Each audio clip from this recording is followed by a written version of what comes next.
조금 전에 청와대에서 영상이 왔습니다. 여러분께 미리 예고해드린 대로 박영선 중소벤처기업부, 김현철 통일부 장관 후보자 문재인 대통령이 임명장 그대로 수여했습니다. 이미 청문보고서가 채택된 진영 행정안전부 장관, 문성혁 해양수산부 장관, 박양훈 문화체육관광부 장관도 오늘 같이 임명장을 받았는데요. 지금 청와대에서 임명장을 받기 위해서 기다리는 장관들의 모습이 보이고 박영선 장관도 배우자와 함께 온 것 같습니다. 지금 화면 보니까.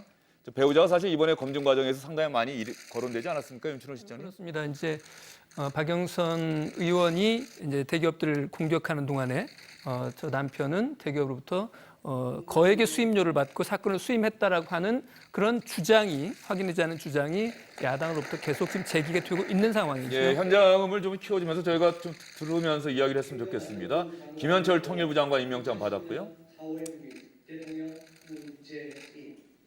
진영 행정안전부 장관입니다.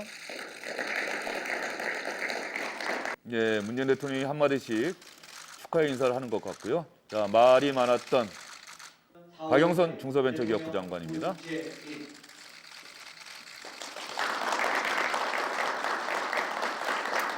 축하합니다라고 문재인 대통령이 이야기를 한 것 같습니다. 박영선 장관이 강기정 정무수석과 함께 나란히 걸어가고요. 진영 장관, 김현철 장관이 함께 걸어가는 그런 모습이 보입니다. 지금 임명장 받는 장면만 급하게 저희가 보여드렸는데 원래 받고 나면은 배우자, 가족과 함께 꽃다발 들고 사진도 찍고 그렇습니다. 그런데 문재인 대통령은 이렇게 내일 국무회의를 앞두고 5명의 장관에 대한 임명장, 특히 박영선, 김현철 장관 같은 경우는 야당의 반대로 청문경과 보고서 채택이 되지 않았는데도 불구하고 장관 임명을 강행했습니다. 자유한국당, 바른미래당이 가만히 있지 않을 것 같은데 그렇다고 한다면 전국은 경색될 수밖에 없지 않겠습니까, 윤춘호 시장님?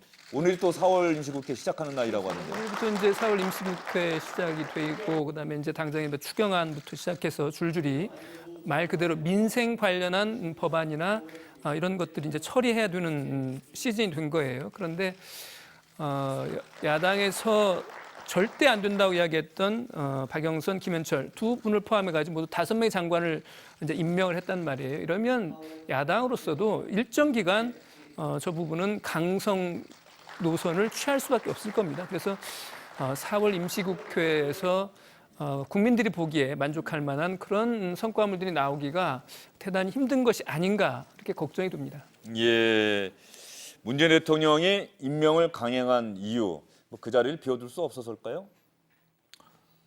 뭐 국면을 이제 한미 정상회담이지 않습니까? 그쪽으로 이제 바꾸고 싶은 게 있겠죠. 그리고 그 자리에 대해서 사람을 바꾸고 싶은 마음도 없고 또 여기서 밀리면은 뭐 조국 민정수석이라든지 조현욱 인사수석에 대한 책임론까지 계속 가는 거니까 이런 건데 윤춘호 시장님 말씀하신 대로 냉깎기가 이어질 건데 저는 어쨌든 여야가 좀 뒤에서 이제 뭐 원내대표끼리 이제 뭐 비공개로 협상을 통해서라도 냉각기를 줄일 수 있는 방법 그리고 어떤 출구 전략을 찾았으면 좋겠어요. 대통령이 만약에 이제 한미 정상회담 갔다 와가지고 손학규 대표가 예전부터 그런 적이 있었는데 청와대에서 밥 한 번 안 낸다. 그러니까 황교안 대표는 황교안 대표고 손학규, 정동영 대표도 청와대 한 번도 이제 간 적이 없는데 야당 대표 다 불러가지고 방미 결과 설명하고 이런 식으로 뭔가 돌파구를 찾았으면 좋겠습니다. 예. 자유한국당, 바른미래당도 사실 반대, 비판 목소리를 높이고 있긴 합니다만 야당은 원래 반대하고 비판하는 목소리는 자유롭게 낼 수 있습니다만 그렇다고 해서 거기서 끝낼 수는 없잖아요. 그렇죠. 근데 어쨌든 한국당이 오늘 얘기를 들어보면 좀 타협의 여지는 남겨둔 것 같아요. 황교안 대표는 결사 저항을 하겠다라고 얘기를 했지만 나경원 원내대표는 뭐 재해, 미세먼지, 민생 이런 추경과 관련해서는 초스피드로 통과시키겠다라고 얘기를 했거든요. 그 두 분 사이에 좀 역할 부담이 있었던 것 같은데 어느 정도 강대강으로 한동안은 부딪히겠지만 이것이 오래 가지는 않고 4월 국회 올스톱 이렇게 판단할 필요는 없을 것 같고요. 예. 곧 뭐 이렇게 민생을 위해서 여야가 머리를 맞대는 모습을 지켜볼 수 있을 것이라 생각합니다. 정의당이 이런 장관 후보자 인사청문회 있을 때 정의당이 지목한 사람, 문제가 있다고 지목한 사람은 다 낙마했다. 이런 이야기가 많았었는데 오늘 이런 얘기를 내놨네요. 박영선, 김현철 두 후보자, 두 장관에 대해서 정의당 입장을 얘기했습니다. 결정적인 하자는 없었다. 정의당의 이런 입장 표명이 자유한국당 입장에서는 좀 서운할 수도 있고 좀 부담이 될 수도 있겠다 이런 생각이 좀 듭니다. 윤춘호 실장님. 저는 결정적인 하자는 없었지만 작은 자잘한 하자는 있었다라는 말로 좀 뒤집어서 읽어야 되지 않을까 싶어요. 예. 대통령에 대한 그다음에 정부 여당에 대한 지지율이 계속적으로 하락 추세에 있습니다. 하락 추세에 있고 그다음에 한 달 전에 있었던 이른바 3.8 개각이 결국은 인사 참사 수준의 결과를 빚은 것 이런 것들을 정부 여당에서 좀 제대로 좀 받아들여야 되고요. 선거 결과 역시도 오늘 이해찬 대표가 이야기한 것처럼 정부 여당에 대한 엄격한 비판, 날카로운 그 어떤 비판이다, 지적이다 이렇게 정리를 했거든요. 그런 것처럼 정부 여당에서 이번 인사를 정말 뭔가 좀 반성할 수 있는 뭔가를 정말 자신들을 되돌아보는 그런 계기로 삼겠다고 하는 의지를 좀 피력할 필요가 있고 앞에서 윤태곤 실장 말씀하신 것처럼 대통령이 미국 다녀온 뒤에 저는 일단 황교안 대표 1대1로 좀 만났으면 좋겠어요. 여러 사람 우르르 만나지 말고 두 분이 한번 좀 허심탄회하게 이야기를 하는 그런 자리가 좀 마련이 돼야 될 것 같아요. 문재인 대통령의 장관 임명 강행에 대해서 여론은 과연 어떤 반응을 보이고 있을까요? 오늘 리얼미터에서 나온 여론조사 결과가 하나 있더라고요.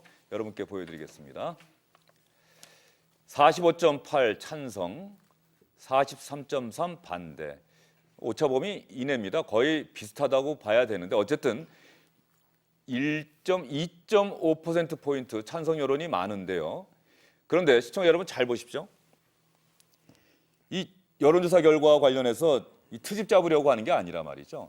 이번 리얼미터에서 질문을 저렇게 했다는 거예요. 장관 인사청문 경과보고서 채택이 안 됐습니다. 장관 인사 공백을 최소화하기 위해서 장관을 임명하는 데 찬성하십니까? 라고 물었고 국회에서 청문보고서가 채택되지 않았기 때문에 장관 임명 안 됩니다. 이렇게 질문을 했다는 겁니다.